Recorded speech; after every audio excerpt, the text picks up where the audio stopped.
እንደምታውቁትና ሁላችሁም ልትመሰክሩት እንደምትችሉት ብዙውን ጊዜ በዓላት ደስ የሚያሰኙት ከተመጋቢዎቹ አኳኋን እንጂ ከሚቀርበው ምግብ ተፈጥሮ የተነሳ አይደለም። ለምሳሌ አንድ ሰው ተርቦ ወደ ማዕዱ ቢመጣ ምንም እንኳን ምግቡ ከተለመደው አይነት ምንም የተለየ ባይሆንም ከየትኛውም አይነት ጣፋጭ ምግብ ወይንም ቅመማ ቅመም ወይም ሺህ ጊዜ እንዲጣፍጥ ተደርጎ ከተዘጋጀው መብል ይልቅ ይጣፍጠዋል። ልክ እንደ ባለጸጎች እንደሚሆነው እስከሚያስፈልገው ወይም እስኪርበው ድረስ ሳይቆይ ወደ ማዕዱ የሚመጣ ሰው ግን ምንም እንኳን ለዓይን እጅግ የሚማርክና የተለያየ ይዘት ያለው መብል በፊቱ ቢቀርብለትም የደስታ ስሜት አይኖረውም፣ የምግብ ፍላጎቱም አይከፈትም። የነገሩ አማናዊነት እንዲህ እንደሆነ ትረዱ ዘንድም ከእናንተ ምስክርነት ጎን ለጎን መጽሐፍ ቅዱስ ልክ እንደዚህ ተመሳሳይ ነገርን እንደሚነግረን እናዳምጥ። እንዲህ ያለውን የጠገበች ሰውነት የማር ወለላን ትንቃለች፣ ለተራበች ሰውነት ግን የመረረ ነገር ሁሉ ጣፋጭ ሆኖ ይታያታል እንዲል። እንግዲህ ከማርና ከማር ወለላ ይልቅ ምን የሚጣፍጥ ነገር አለ? ነገር ግን ይህም ቢሆን ላልተራበ ሰው አይጣፍጥም እያለ ነው። ከሚመሩ ነገሮች በላይስ ደስ የማያሰኝ ምን አለ? ነገር ግን እነዚህ ነገሮች እጅግ ለተራቡ ሰዎች ጣፋጮች ናቸው። ስለዚህ ድሃው ወደ መብሉ የሚቀርበው አስፈልጎትና አርቦት ሲሆን፣ ባለጸጋው ግን ይህ እስኪሆን ድረስ አይጠብቅም። እንዲህ በመሆኑም ንጹሕና ያልተቀላቀለን ደስታን ከመበሉ አያገኘውም። በምግብ ብቻም አይደለም፣ ከመጠጥ አንጻርም ቢሆን እንደዚህ እንደሆነ ማንም መረዳት ይችላል። ከመብል አንጻር የምግቡ ጣፋጭነት ሳይሆን የረሃብ ስሜት እንደዚያ ደስታን ይሰጣል እንዳልነው ሁሉ በመጠጡም ቢሆን ምንም እንኳን የሚጠጣው ውሃ ብቻ ቢሆንም በረሃ ውሃን እጅግ ጣፋጭ ያደርጋል። ነቢዩ ከዓለቱም ማር አጠገባቸው በማለት የጠቆመውም ይህንን ነው። ነገር ግን በሁሉም ታሪኮች ዘንድ ወንዞችን፣ ውሃዎችን ወይም ቀዝቃዛ ምንጮችን እንዳፈለቀላቸው እናነባለን እንጂ ከመጽሐፍ ቅዱስ የትኛውም ክፍል ላይ ሊቀ ነቢያት ሙሴ ማር እንዳፈለቀላቸው አናነብም። ታዲያ ክቡር ዳዊት እንደዚህ ብሎ ሲናገር ምን ለማለት ፈልጎ ነው?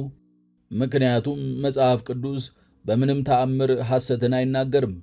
እንደዚህ ብሎ የተናገረው በምድረ በዳው ላይ ውሃ ጠምቷቸውና ደክሟቸው ስለነበረና ይህንንም ቀዝቃዛ ውሃ ስላገኙ በእንደዚህ አይነት በረሃ ላይ ያገኙትን ከፍተኛ ደስታ ለመግለጽ ውሃውን ማር ብሎ ጠራው።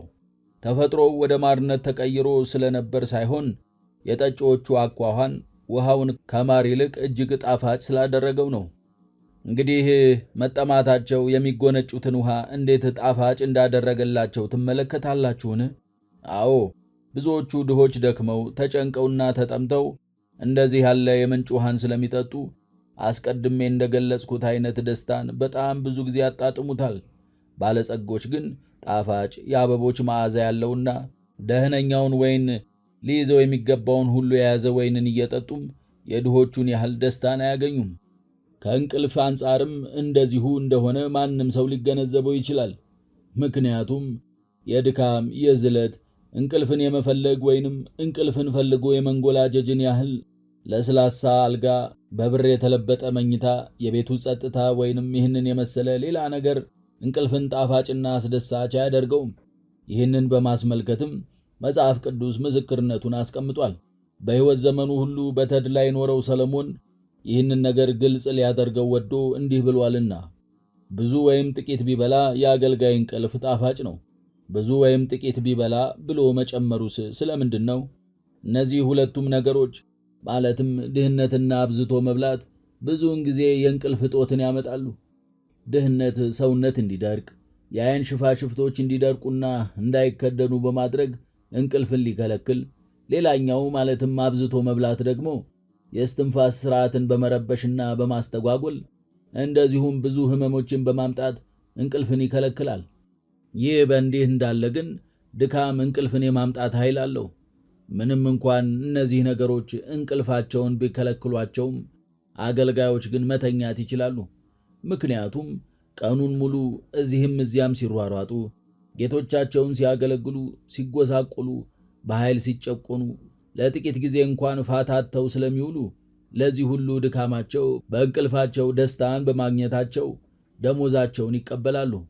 እንቅልፍን በወርቅና በብር ሳይሆን በድካም በውጣ ውረድ በመፈለግ ይህንንም በመሰለ ሁሉ እንዲገኝ በማድረግ እግዚአብሔር ለሰው ልጆች ካለው ቸርነት የተነሳ የሰጠው ነው።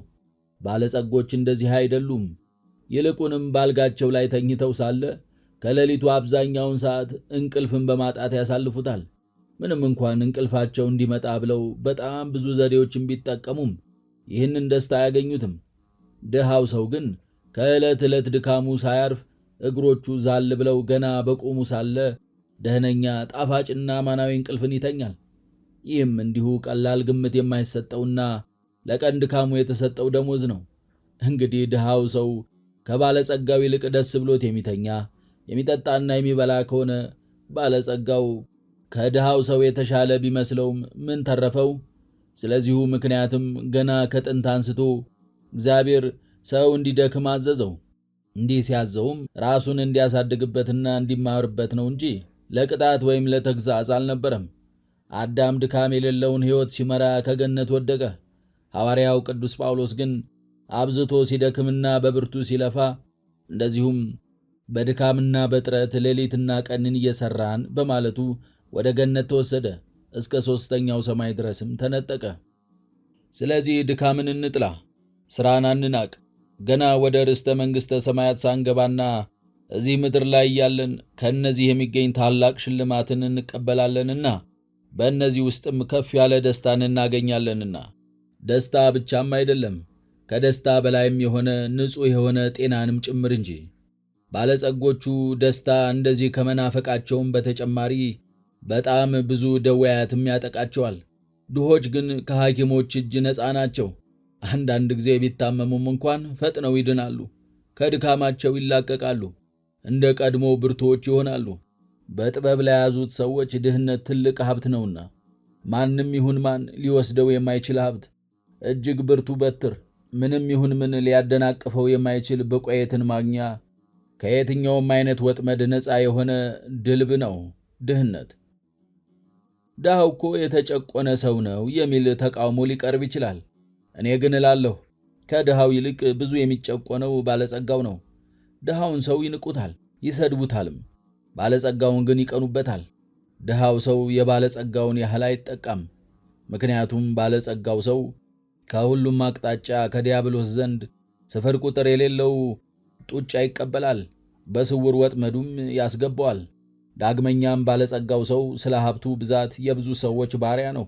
ብዙ ነገሮችን ከመውደዱ የተነሳ ብዙ ሰዎችን ለመሸንገል በአድርባይነትም ሊያገለግላቸው ይገደዳል። ድሃው ሰው ግን እንዴት መንፈሳዊ ሊሆን እንደሚገባው ካወቀበት ሰውስ ይቅርና ዲያብሎስ ራሱም ቢሆን እንደዚህ አያጠቃውም። እንዲህም ስለሆነ ኢዮብ አስቀድሞ ብርቱ እንደነበረው በኋላም ሀብቱንና ንብረቱን እንደዚሁም ልጆቹን ሁሉ ሲያጣ ይበልጥ ኃይለኛ ሆነ። ዲያብሎስን ድል በማድረጉ ከእግዚአብሔር ዘንድ ታላቅ የሆነ ውዳሴን አገኘ። ከዚህም በተጨማሪ ድሃው ሰው እንዴት ጥበበኛና መንፈሳዊ መሆን እንደሚገባው ካወቀበት ማንም ይሁን ማን አይጎዳውም። አስቀድሜ እንደተናገርኩት አንድ መብል ጣፋጭ እንዲሆን የሚያደርገው የያዘው ንጥረ ነገር እጅግ ውድ በመሆኑ ሳይሆን በሚበሉት ሰዎች አኳኋን የሚወሰን ነው።